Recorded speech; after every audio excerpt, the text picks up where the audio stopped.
So mga repa, this is Kuya Nikki again nagbabalik, and today nagluto tayo ng isang recipe na pwedeng pang ulam at pwede rin pang pulutan. Ito yung tinatawag nating tokwat baboy. So sa video na to, ibabahagi ko sa inyo ang aking step-by-step procedure and recipe kung paano ko niluto ito. So paano mga repa? Tara samahan nyo ako muli at akin nang ibabahagi ang pagluluto nito. Okay, ito pala yung first step na gagawin natin dito. Ilalaga natin yung ating baboy. So ito meron tayo ditong isang large size na sibuyas, 1.5 teaspoon na pamintang buo, 3 hanggang 4 na pirasong laurel, tapos 2 teaspoon na rock salt. Tapos hahaluan natin to ng water, yung lubog yung ating karne sa tubig. So ilalaga natin to hanggang sa maging fork tender. So usually it will gonna take 30 minutes to an hour para mapalambot yung karne. So ayan, supposedly ang lulutuin ko ay pork afritada. Kaso nag-request sila ng ibang recipe, kaya ito, yung ginamit ko dito is pork kasim. So ideally, ginagamit sa tokwat baboy mga pork belly or liempo or batok o kaya naman tenga. So ito, after 30 minutes, pork tender na yung aking karne. Kaya ang gagawin ko dito ay isa-set aside ko to. So make sure lang na wala talagang water siya, walang moisture. So mas i-air dry nyo yan or ilalagay nyo sa freezer. So set aside natin yan So ito, pinapakita ko sa inyo. Pagkatapos ito, ang next step na gagawin natin ay gagawa naman tayo ng ating tokwat baboy na sauce. So ito, sa tokwat baboy na sauce, nag-start ako dito sa 1 cup of vinegar. So ayan. Pagkatapos yan, aking itong hahaluan ng diniktik na bawang or minced garlic. Tapos hiniwaan ko rin to ng sibuyas. So depende sa inyo so gaano kadami. Pagdating sa sauce ng ating tokwat baboy, ito-taste lang natin. Pero ito, gumamit ako ng 6 cloves of garlic na pinitpit at minins natin. Tapos sa sibuyas naman mga 2 pirasong malaki yan.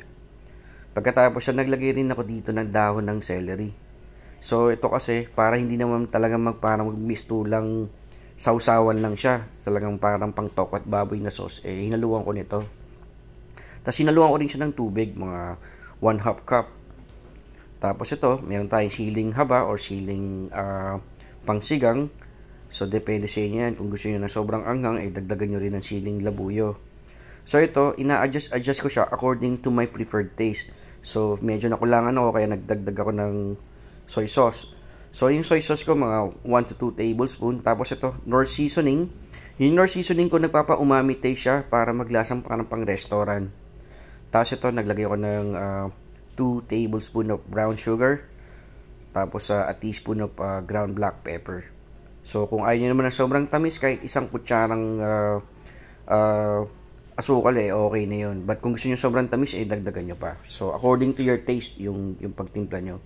Basta ito yung basic ingredients ko kapag gumagawa ko ng tokwat baboy na sauce.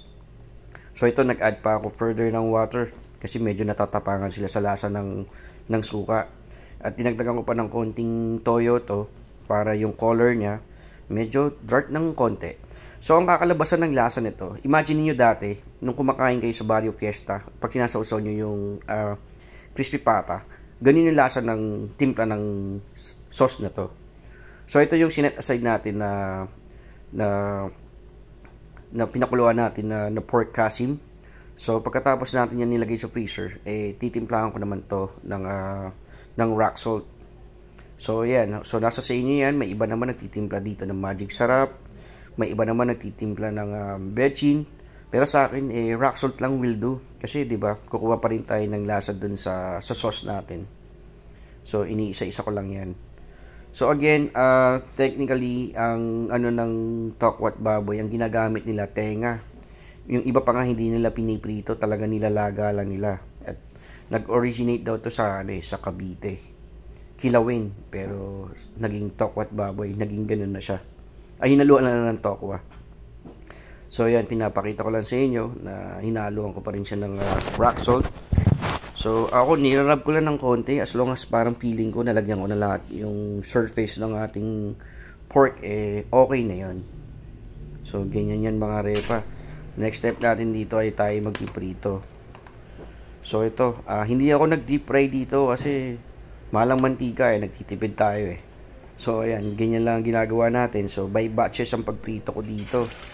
So, inuna ko pala dito mga repa yung ating tokwa.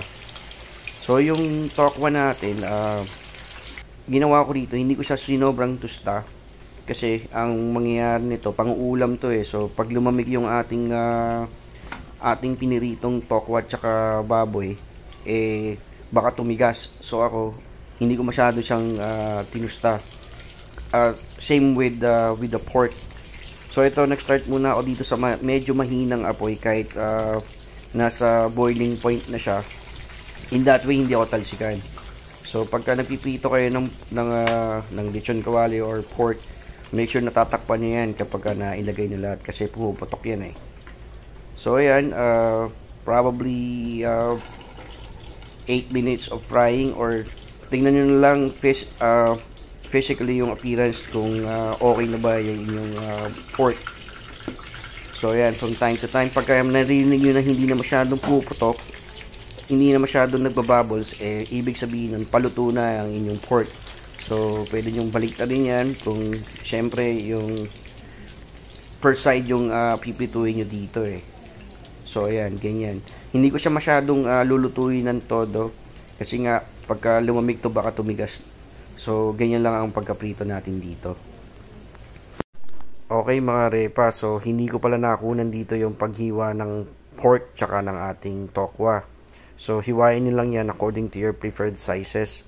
So, ginarnish ko ang ating puting sibuyas tsaka siling haba at hindi ko muna hinalo yung ating sauce para mas mukhang presentable sa aking video.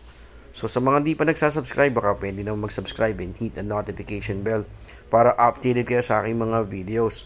So again, this is Kuya Nicky. Just wanna say thanks everyone. Thank you and have a good day.